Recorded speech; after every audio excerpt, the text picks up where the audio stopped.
இப்படிப்பட்டவர்களுக்கு விரோதமான பிரமாணம் ஒன்றுமில்லை. ஆமென். ஹல்லேலூயா.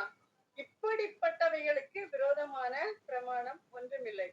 முதலாவதாக நற்குணம்னா என்னன்னு சொல்லி நம்ம பார்த்தோம்னா, நன்மையானத பேசுறது, நன்மையானத சிந்திப்பது, நன்மையானத சொல்றது. இந்த 3 இருந்தாதான், அந்த 3 இணையும் போதுதான் ஒரு மனுஷனுக்கு நல்ல குணங்கள் வெளிப்படும்னு சொல்லிட்டு நம்ம பார்க்கிறோம். இப்படிப்பட்ட மனிதருக்கு வந்து நல்லதையே தான் பேசுவாங்க, நல்லதையே தான் சிந்திப்பாங்க, நல்லதையே தான் செய்வாங்க. இவங்க கிட்ட இருந்து நல்ல கனி உண்டாகும். இதற்கு எதிரான ஒரு குணம் இருக்கிறது. அது என்ன குணம்னு சொல்ல முடியுமா? துர்க்குணம். அதாவது சங்கீதக்காரன் என்ன சொல்றாருன்னா 51:5ல இதோ நான் துர்க்குணத்தில் வருவானேன், என் தாய் என்னை பாவத்தில் கற்பழித்தாள்னு சொல்லிட்டு. ஆமா. ஒரு மனிதன் வந்து உருவாக்கும் போது துர்க்குணத்துலதான் உருவாராம். அதைத்தான் இயேசு என்ன சொல்றாரு, நல்லவன் ஒருவனாகிலும் இல்லையே சொல்லி சொல்றாரு. பொதுவாக மனிதன் நமக்குள்ள வந்து நல்லதும் இருக்கும், கெட்டதும் இருக்கும். இதுல யாருமே 100% நல்லவங்களாவும் இருக்க முடியாது, 100% கெட்டவங்களாவும் இருக்க முடியாது. சில பேர்கிட்ட நிறைய நல்ல குணம் இருக்கும், சிலர்கிட்ட நிறைய கெட்ட குணம் இருக்கும். இப்போ நல்ல குணத்துக்காக அடையாளமாக நமக்கு நிறைய தெரியும் வந்து, ஏன்னா அன்பு, பொறுமை, சந்தோஷம், தயவு, சகித்தன்மை, இப்படி நம்ம சொல்லிட்டே போலாம் வந்து. விட்டு கொடுத்தல், பரிசுத்தமாக வாழ்தல், இப்படி எல்லாம் சொல்லலாம் வந்து. நிறைய காரியங்கள் சொல்லிக்கிட்டே போலாம். துர்க்குணத்திற்கு அடையாளமாகவும் நிறைய சொல்லலாம். கோபம், பெருமை, பலவிதமான பாவங்கள், இச்சைகள், பகை, வைராகி, இப்படிப்பட்டவர்களுக்கு நம்ம சொல்லிட்டே போலாம். நாமும் கூட நல்லவங்களாதான் இருக்கணும்னு சொல்லி நம்ம நினைக்கிறோம், ஆனா முடியல. ஒரு பாஸ்ட் பிரசங்கத்துல என்ன சொன்னார்னா, நான் கேட்கும்போது, ஒரு வீட்டுல ஒரு விசுவாசி வீட்டுல வளர்க்குற கிளி வந்து பிரைஸ் தி லார்ட், ஹல்லேலூயான்னு சொல்லி சொல்லுதான் வந்து.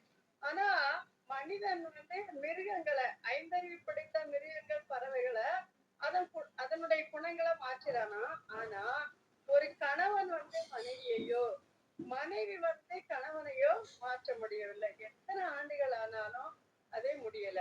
இப்ப கனியாகிய நற்குணம், ஆவின் கனியாகிய நற்குணம் ஒரு தேவ மனிதனோட கண்டிப்பாக காணப்படணும். அப்படி இருந்தா ஒருவேளை நம்ம மாறுறதுக்கு வழி இருக்கு. இப்ப உலக மனிதர்கள்ட்ட வந்து 2 குணங்கள் காணப்படலாம். ஆனா தேவனை பின்பற்றுகிறவங்கிட்ட நல்ல குணங்கள் மட்டும்தான் வெளிப்படணுமா. யாக்கோபு 3:11 வாசித்தோம்னா, ஒரு ஊற்று கண்ணிலிருந்து தித்திப்பும் கசப்புமான தண்ணீர் சுரக்குமோ அப்படின்னு சொல்லி சொல்லப்படுது. சுரக்காது கண்டிப்பா. இதே போலதான் ஒரு கடவுளுடைய பிள்ளை வாயிலிருந்து இந்த 2 குணங்களும் காணப்படக்கூடாது என்றுதான் பரிசுத்த வேதாகமம் நமக்கு கற்றுக் கொடுக்கிறது. எனவே இப்படிப்பட்ட தலைப்புகளை வைத்து நம்ம சிந்திக்க அழைக்கப்பட்டிருக்கிறோம். என்னிடத்துல இத்தனை நல்ல குணங்கள் இருக்குது, இந்த ஒரே ஒரு குணம் தான், இந்த ஒரே ஒரு காரியம் தான் சொல்லி நம்ம என்ன பண்ண முடியாது, சொல்லவே முடியாது. அதே மாதிரி பலரை பற்றி நம்ம பேசுறோம், அவங்க ரொம்ப நல்லவங்க, ஆனா கோபத்தை மட்டும்தான் அவங்களால அடக்கவே முடியாது அப்படின்னு சொல்லி நம்ம சொல்றோம். இப்போ தைலக்காரனுடைய தைலத்தை கெட்டு போக பண்ணுவதற்கு ஒரு செத்தையே போதும் அப்படின்னு சொல்லி நம்ம வேதத்துல வாசிக்கிறோம். அதே மாதிரி நம்ம துர்க்குணத்தை, நம்மளுடைய குணத்தை, நல்ல குணத்தை மாற்றுவதற்கும் ஒரு கெட்ட குணம் இருந்தாலே போதும், நம்மளுடைய நல்ல குணங்கள்லாம் மாறி போயிடும் வந்து. எவ்வளவுதான் நன்மை செஞ்சாலும் ஒரு தீமை செஞ்சோம்னா அது என்ன ரிப்பீட் பண்ண போயிடும், செய்த நன்மையெல்லாம் அழிக்கப்பட்டு போயிடும். அதனால இப்படிப்பட்ட அந்த கெட்ட குணத்தை, துர்க்குணத்தை நம்ம அறவே ஒழிக்கணும் வந்து. இப்ப 1 பேதுரு 2:2 எடுத்து வாசிங்க. சகல துர்க்குணத்தையும், சகலவித கபடத்தையும், வஞ்சகங்களையும், பொறாமைகளையும், சகலவித புறங்குறுதலையும் ஒழித்துவிட்டு நீங்கள் வளரும்படி புதிதாய் பிறந்த குழந்தையை போல திருவசனமாக்கிய கலங்கமில்லாத ஞானப்பாலின் மேல் வாஞ்சையாயிருங்கள். ஆமா, சகல துர்க்குணத்தையும் ஒழித்துவிட்டு, நான் ஒவ்வொருவரும் ஆண்டவருக்கு இது ஒழியணும்னு சொல்லி நம்ம ஜெபிக்கணும். நம்ம கிட்ட என்ன கெட்ட குணம் இருக்குன்னு நமக்கே தெரியும். நம்ம வந்து எல்லாரும் பரிசுத்தாவின் அபிஷேகம் பெற்றவங்கதான். நமக்குள்ள கண்டித்து உணர்த்துகிற ஆவியானவர் இருக்கிறாரு. அப்போ நம்ம அதை விட முடியலன்னா நம்ம ஒவ்வொரு நாளும் அதை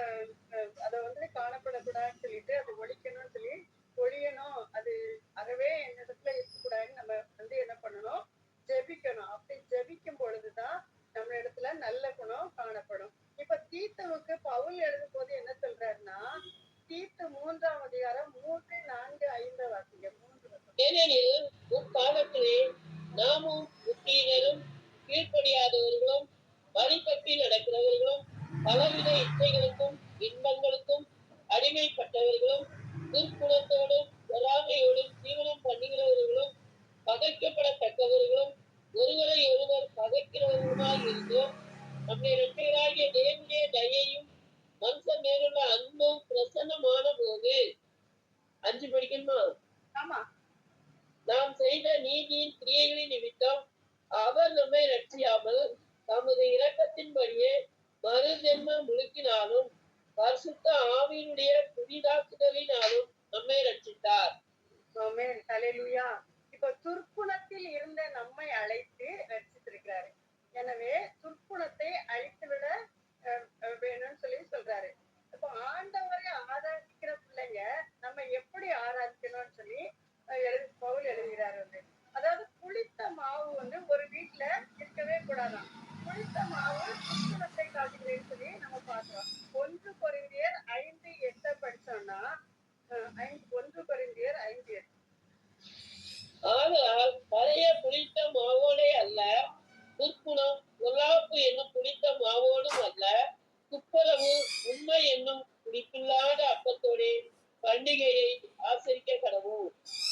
அதே மாதிரி எபேசியர் 4:31 பார்த்தோம்னா, சகல விதமான கசப்பும் கோபமும் ஊக்கமும் கூக்குரலும் கூட்டலும் மற்ற எந்த துர்க்குணமும் உங்களை விட்டு நீங்க கடவுள்னு சொல்லிட்டு எபேசியருக்கு எழுதுறாரு வந்து. இப்போ ஒரு மனிதனுக்கு எப்படி நல்ல குணம் வருது, எப்படி துர்க்குணம் உண்டாகுதுன்னு சொல்லி நம்ம ஏற்கனவே பார்த்தோம். அப்ப நல்லவற்றை சிந்திக்கிறதுனால, பேசுறதுனால, அதை பற்றி இது பண்றதுனால நம்ம நல்ல குணம், அதே மாதிரி தீயவற்றை பார்க்கறதுனால தீய குணம் வருதுன்னு பார்த்தோம். நம்ம எல்லாருமே துர்க்குணத்தை விட்டுடணும்னு ஆசை, ஏற்கனவே நம்ம இதை பார்த்துட்டோம் வந்து. ஆனா விட்டுவிட முடியல. இது வந்து ஆவியான உதவியினாலதான் நம்ம வந்து இதை விட முடியும். எல்லாரும் துர்க்குணத்தை விடணும் என்ன விரும்புறோம், ஆனா விட முடியல, விடவும் முடியாது. ஆவியானவர் இடைப்பட்டா மட்டும்தான், அவருடைய உதவி இருந்தா மட்டும்தான் இது சாத்தியமாகும். இது வந்து ஆவியானவருக்கு கிடைக்கப்படும் ஆவியின் கனி என்று சொல்லப்படுகிறது. நல்ல குணம் உடையவங்க நல்ல மரத்தின் கனிகள், தீய குணம் உடையவங்க தீய மரத்தின் கனிகள். நம்ம இடத்துல எப்படிப்பட்ட கனிகள் காணப்பட்டு சொல்லிட்டு நம்மளே நம்ம இது பண்ணிக்கலாம். கொலேசியர் 1:10 படிங்க. சகலவித நற்கிரியைகளும் ஆகிய கனிகளை தந்து தேவனை அறிகிற அறிவில் விருத்தி அடைந்து கர்த்தருக்கு பிரியமுண்டாக அவருக்கு பாத்திரராய் நடந்து கொள்ளவும். ஆமா. ஆமென். நம்முடைய கர்த்தராகிய இயேசு கிறிஸ்து நல்லவராகவும் நன்மை செய்கிறவராகவும் சுற்றி திரிந்தாராம். எனவேதான் அவர் என்ன சொல்றாரு, என்னிடத்தில் வந்து கற்றுக்கொள்ளுங்கன்னு சொல்றாரு. அப்போ ஆண்டவருடைய சுபாவம் கண்டிப்பா நமக்குள்ள இருக்கணும். இப்போ எடுத்தவங்க வாசிய 2:10 எபேசியர் 2:10.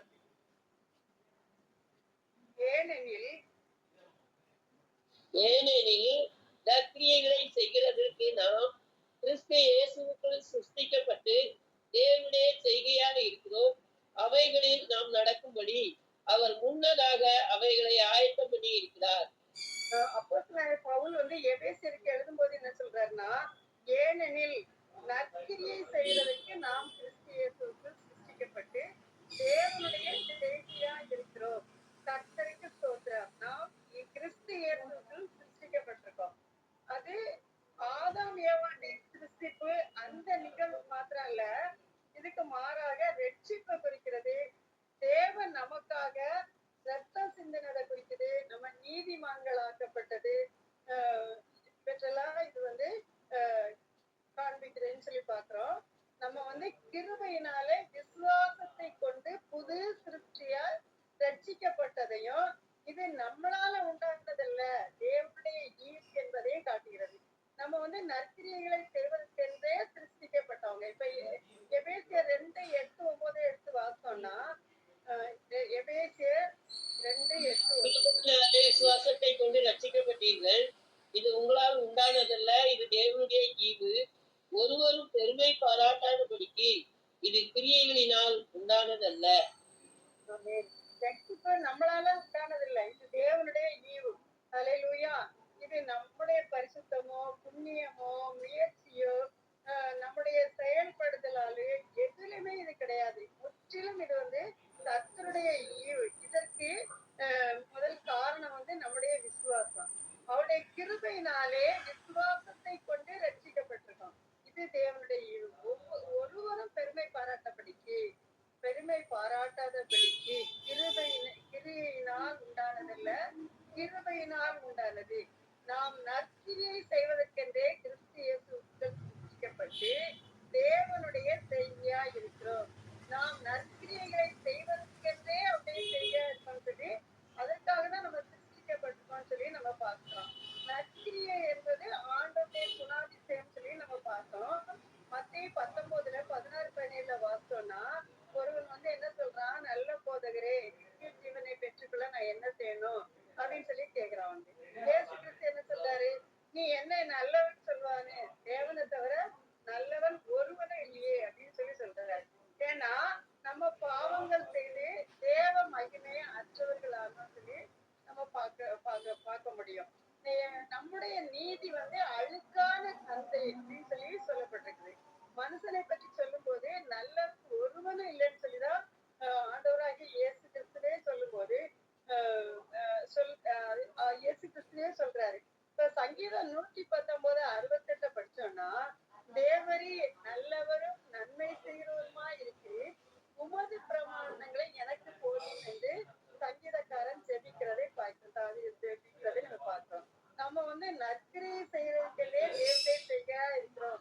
நம்ம தேவனுடைய கரத்தினால அழகாக செய்யப்பட்ட ஒரு பொருளாம். அவருடைய திறமையினால நம்ம செய்யப்பட்டவங்களாம்.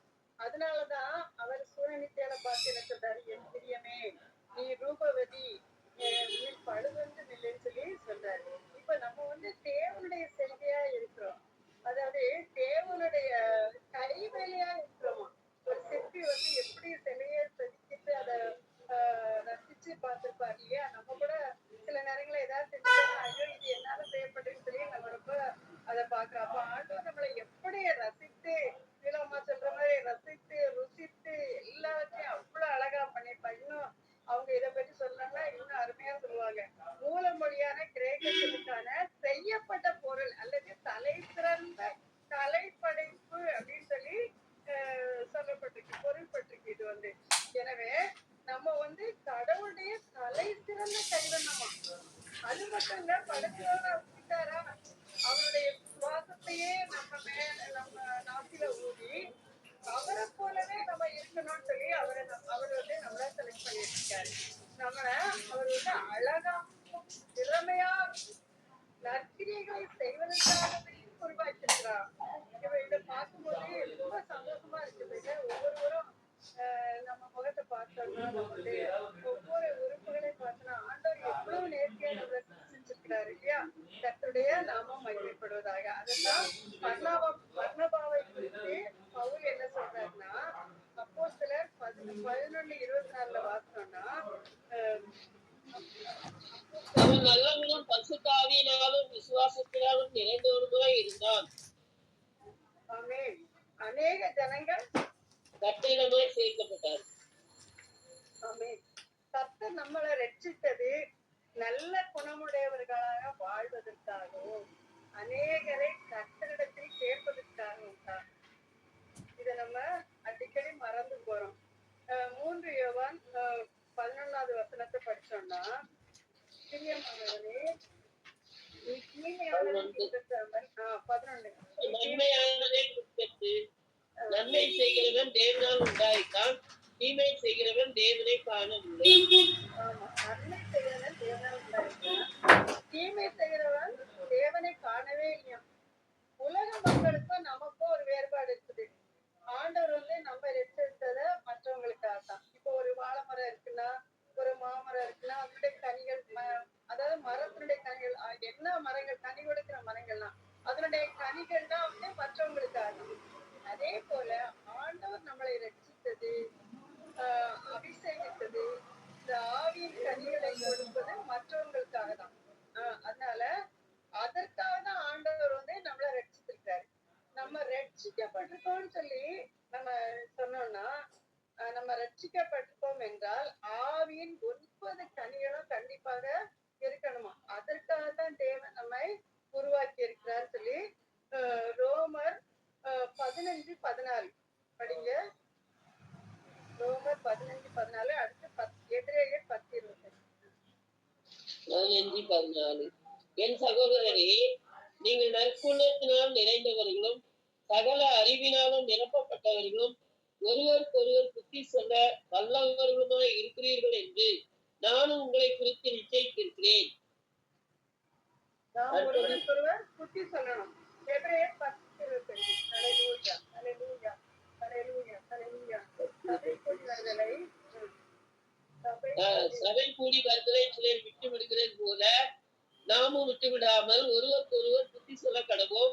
நாளானது சமீபித்து வருகிறதை எவ்வளவாய் பார்க்கிறீர்களோ அவ்வளவாய் புத்தி சொல்ல வேண்டும். ஆமென். இது கட்டளை. நாளானது எவ்வளவு சமீபத்து வருகிறதோ அதே போல நம்மளும் அவ்வளவு சமீபமா அவ்வளவாய் புத்தி சொல்லணும்னு சொல்லி கட்டளையா சொல்லப்பட்டிருக்குதா. நம்ம ஒருவருக்கொருவர் புத்தி சொல்ல வேணும்னா நம்ம நல்ல குணம் உடையவங்களா இருக்கணும். அப்படிப்பட்டவங்களால மட்டும்தான் புத்தி சொல்ல முடியும். புத்தி சொல்ல தோணும். நம்ம புத்தி சொல்ல வல்லவர்களாயும் நம்ம இருக்க முடியும். ஹல்லேலூயா, ஹல்லேலூயா. எபேசியர் 5:18-19 வாசிங்க. அவர்கள் புத்தியில் அந்தகாரப்பட்டு தங்கள் இருதய கடினத்தினால்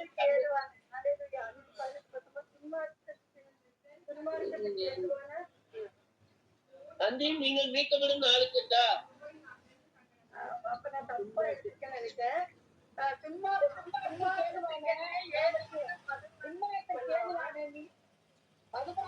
வெறிகொள்ளாமலும் ஆவியினால்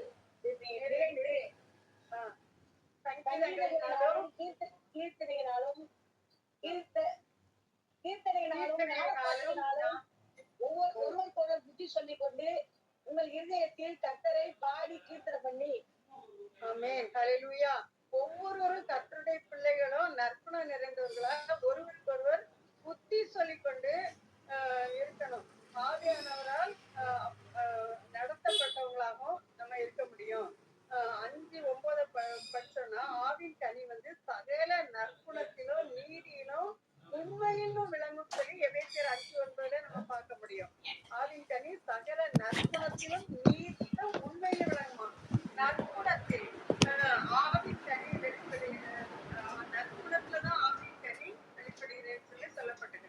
வரங்கள் எத்தனை இருந்தாலும் கனி இருந்தால்தான் அதை அவங்கள பற்றி நம்ம அறிய முடியும். நல்ல கனி கொடாத மரமெல்லாம் வெற்றுண்ட அக்கினியில போடப்படும் சொல்லிட்டு வேதம் சொல்லுது. நம்ம கூட இப்ப பார்த்தோம் தேவனுடைய சுபாவமே நல்ல கனிகளை கொடுக்கக்கூடியது. இப்ப லூக்கா 6:35 வாசம்னா உங்கள் சத்துருக்களை சிநேகியுங்கள், நன்மை செய்யுங்கள், கைமாறி கருதாமல் கடன் கொடுங்கள், அப்பொழுது உங்கள் பலன் மிகுதியா இருக்கும், உன்னதமான நீங்கள் பிள்ளைகளாய் இருப்பீர்கள், அவர் நன்றி அறிந்துள்ளவர்களுக்கும் துரோகிகளுக்கும் நன்மை செய்கிறாரே அப்படின்னு சொல்லி எழுதப்பட்டிருக்கு. கர்த்தர் நம்மிடத்துல நல்ல கனிகளை எதிர்பார்க்கிறார். நல்ல கனி நம்மளிடத்துல இருக்கும்போது சத்துருவுக்கும் நன்மை செய்வோம். அவர் நன்றி அறியாதவர்களுக்கும் துரோகிகளுக்கும் நன்மை செய்தார் சொல்லப்பட்டிருக்கு. நாமும் கூட நம்முடைய குடும்பங்கள்ல, திருச்சபைகள்ல, அக்கம் பக்கங்கள்ல நம்ம நன்மை செய்து சாட்சியாக மாற முடியும். இப்ப நல்ல குணம் உடையவங்க பற்றி பார்த்தோம்னா அவங்க எளிய நடத்த உள்ளவங்களா இருப்பாங்களாம். எளிய நடத்த உள்ளவங்கன்னா எவ்வளவுதான் அவங்ககிட்ட பொருள் இருந்தாலும் புகழ் இருந்தாலும் அவங்க எளிமையான தோற்றம் உடையவர்களா இருப்பாங்களாம். அநேகருக்கு உதவி செய்யறவர்களா இருப்பாங்க. நிறைய பேர் நம்ம கூட அந்த மாதிரி பார்க்க முடியும் நல்லவங்களை. அதே மாதிரி நல்ல பேச்சுதான் அவங்க பேசுவாங்களாம். அவங்க வாயில இருந்து பொய் வராது, கோல் சொல்ல மாட்டாங்க, ஆறுதல் தரும் வார்த்தைகள் இருக்கும், சபிக்க மாட்டாங்க, பிரிவினைகள் உண்டாக்கும் வார்த்தை இருக்காது. நல்ல குணம் உடையவர்கள் இன்னும் சொல்லிட்டே போலாம். அப்படிதான் இருக்க முடியும்.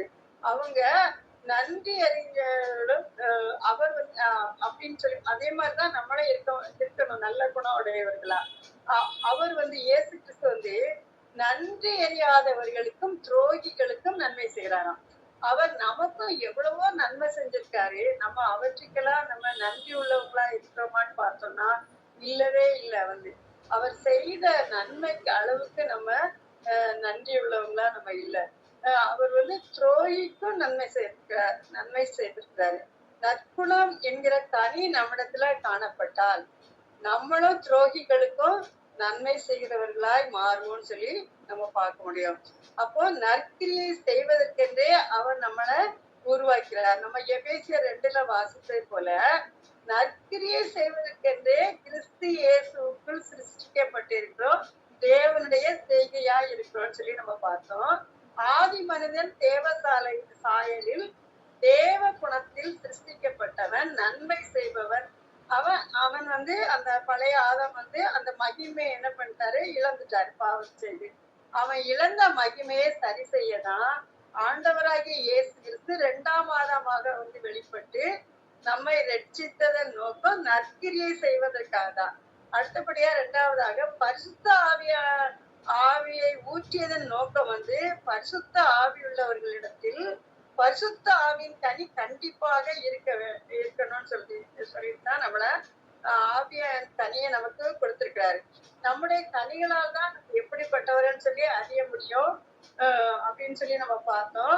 நம்ம நல்லா ஜெபிக்கணும், ஆண்டவரே பரிசுத்த ஆவியின் கனி என்னிடத்துல காணப்பட வேண்டும்னு சொல்லிட்டு நம்ம ஜெபிக்கணும்.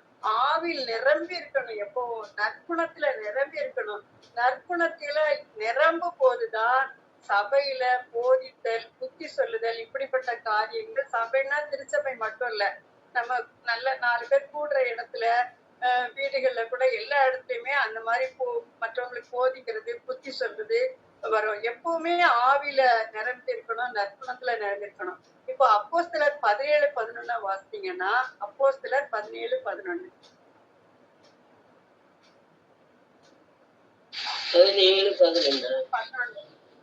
அந்த பட்டணத்தார் மனோவாஞ்சையாய் வசனத்தை ஏற்றுக்கொண்டு காரியங்கள் இப்படி இருக்கிறதா என்று தினந்தோறும் வேத வாக்கியங்களை ஆராய்ந்து பார்த்ததினால் தெசலோனிக்கேயில் உள்ளவர்களை பார்த்திலும் நற்குணசாலிகளாய் இருந்தார்கள். பெரேயா பட்டணத்தார் காரியம் இப்படி இருக்கிறதோ மனோவாஞ்சையால் வசனத்தை ஏற்றுக்கொண்டதால் அவங்க எப்படி இருந்தாங்களாம், மனோவாஞ்சையை ஏற்றுக்கொண்டதுனால அவங்க தெசலோனிக்கேயில் உள்ளவர்களை பார்க்கிலும் நற்குணசாலிகளாக சொல்லி பார்க்கிறோம். ஆமா, நம்ம வசனத்தை கேட்கும் போதும் பைபிள் படிக்கும் போதும் மனோவாஞ்சையா நம்ம படிக்கணும், வசனத்தை கேட்கணும். ஒவ்வொருவரும் ஆண்டவரே அடிக்கடி நம்ம டெய்லி கேட்கிறோம், மெசேஜ் எடுக்கும் போது எப்படி படிக்கணும், என்ன சொல்லி கேட்கணும். ஆனா நிறைய நேரங்கள்ல நம்ம அந்த மாதிரி செய்ய முடியல, செய்யறது இல்லை. ஆனா கண்டிப்பா இனிமேல் வர நாட்கள்ல நம்ம அப்படிதான் படிக்கணும். அந்த பட்டணத்தார் போல, பெரேயா பட்டணத்தார் போல மனவாஞ்சையா நம்ம படிக்கணும். சில வேளைகள்ல கடமைக்காக படிக்கிறோம், தேவைக்காக படிக்கிறோம். மனோவாஞ்சையா படிக்கும் போதுதான் நம்ம கேரக்டரே என்ன பண்ண போகுது, மாறிடுது, மாற்றப்படப்போது, மாற்றிடுவார் ஆண்டவர். படிக்கதான் ஆண்டோடைய நற்குணங்கள் நம்ம இடத்துல சேரும். இப்போ வசனத்தை மனோவாஞ்சியா ஏற்றுக்கொண்டு தினந்தோறும் வேத வசனங்களை இந்த காரியங்கள் இப்படி இருக்கிறதான்னு சொல்லி ஆராய்ந்து பார்த்தாங்களாம். நம்மளும் தினந்தோறும் வேதத்தை ஆராய்ந்து பார்க்க வேண்டும். நம்ம ஒரு செய்தியை கேட்டா இது நல்லா இருக்கு அப்படின்னு சொல்லிட்டு நம்ம சொல்லிட்டு விட்டுருந்தோம். இந்த செய்தி, சொல்லப்பட்ட செய்தி சரிதானா, ஏன் அப்படி சொல்லியிருக்குன்னு சொல்லி நம்ம அதை ஆராய்ந்து படிக்கணும். அந்த ஆராய்ந்து படிக்கும் போதுதான் நம்ம நற்குணசாலிகளா மாற முடியும். இந்த பைபிள் நம்ம கையில கிடைச்சதே நம்ம குணசாலிகளாக மாறுவதற்காக தான். நம்ம பார்த்து இவ குணசாலின்னு சொல்லி நம்ம கணவர் சொல்லணும், நம்ம மனைவி கணவரை பார்த்து சொல்லணும், பிள்ளைகள் சொல்லணும், பக்கத்து வீட்டுக்காரங்க சொல்லணும், உறவினர்கள் சொல்லணும். நம்ம எல்லாரும் அப்படி சொல்ற அளவுக்கு நம்ம சாட்சியாக மாறணும். இப்ப ஆண்டவர் அப்படி நல்ல குணசாலிகளா மாறுறதுதான் நமக்கு நம்மளை ரட்சித்திருக்கிறாரு. பரிசுத்த ஆவியானவருடைய அபிஷேகத்தை கொடுத்திருக்கிறாரு, வேத புத்தகத்தை கொடுத்திருக்கிறாரு. இந்த பைபிள் கொடுக்கப்பட்டது நல்ல குணசாலியாக மாறுவதற்கு தான். இப்போ 2 தீமோத்தேயு 3:16-17 எடுத்தவங்க வாசிங்க. 2 தீமோத்தேயு 3:16-17 இதோட முடிச்சு. வேத வாக்கியங்கள் எல்லாம் 3:16 16-17 தேவபக்திக்குரிய 16 ஆமா 16-17 வேத வாக்கியங்கள் எல்லாம் தேவபக்திக்குரிய ரகசியமானது யாவரும் வேத வாக்கியங்கள் எல்லாம் தேவ ஆவியினாலே அருளப்பட்டிருக்கிறது. தேவனுடைய மனுஷன் தேறினவனாகவும் எந்த நற்கிரியை செய்ய தகுதியுள்ளவனாகவும் இருக்கும்படியாக அவைகள் உபதேசத்துக்கும் கடிந்து கொள்ளுதலுக்கும் சீர்திருத்தலுக்கும் நீதியை பிரயோஜனமுள்ளதா இருக்கிறது. ஆமென். ஹல்லேலூயா. இப்போ வேத வசனம் எப்படி இருக்குதா, தேவ ஆவியினால நிறைய அருளப்பட்டிருக்குது. அது உபதேசத்துக்கும் கடிந்து கொள்ளுதலுக்கும் சீர்திருத்தலுக்கும் நீதியை படிப்படுத்தலுக்கும் பிரயோஜனம் உள்ளதா இருக்கு. அப்போ அந்த வேத வசனத்துல என்ன இருக்குது, ஆவியானவர் கொடுத்த அந்த வேத வசனத்துல உபதேசம் இருக்குது, கடிந்து கொள்ளுதல் இருக்குது, சீர்திருத்துதல் இருக்கு, நீதியை படிப்பு வைக்கிறதாவும் இருக்குது. ஒவ்வொரு நாளும் நம்ம வேதம் நம்மளை உபதேசிக்குது. நம்ம இப்படிதான் இருக்கணும்னு சொல்லி நம்மளை நமக்கு போதிக்குது. எனவே நம்முடைய வாழ்க்கையிலும் நல்ல குணங்கள் வெளிப்பட வேணும். அதற்காக தான் நம்மளை ஆண்டவர் சிருஷ்டித்திருக்கிறாரு. நற்குணசாலியாக மாற்றுவதற்காக நம்ம ரட்சித்திருக்கிறாரு. ஆவியின் கனியை கொடுத்திருக்கிறாரு. ஆவியானவரின் உதவியோடு நாம் நற்குணசாலிகளாக வாழ ஆண்டவரிடம் கேட்டு பெற்றுக்கொள்வோம். ஆவியானவர் தாமே இந்த வார்த்தைகளை ஆசீர்வதிப்பாராக. ஆமென். கர்த்தருடைய நாமத்திற்கே மகிமை உண்டாவதாக.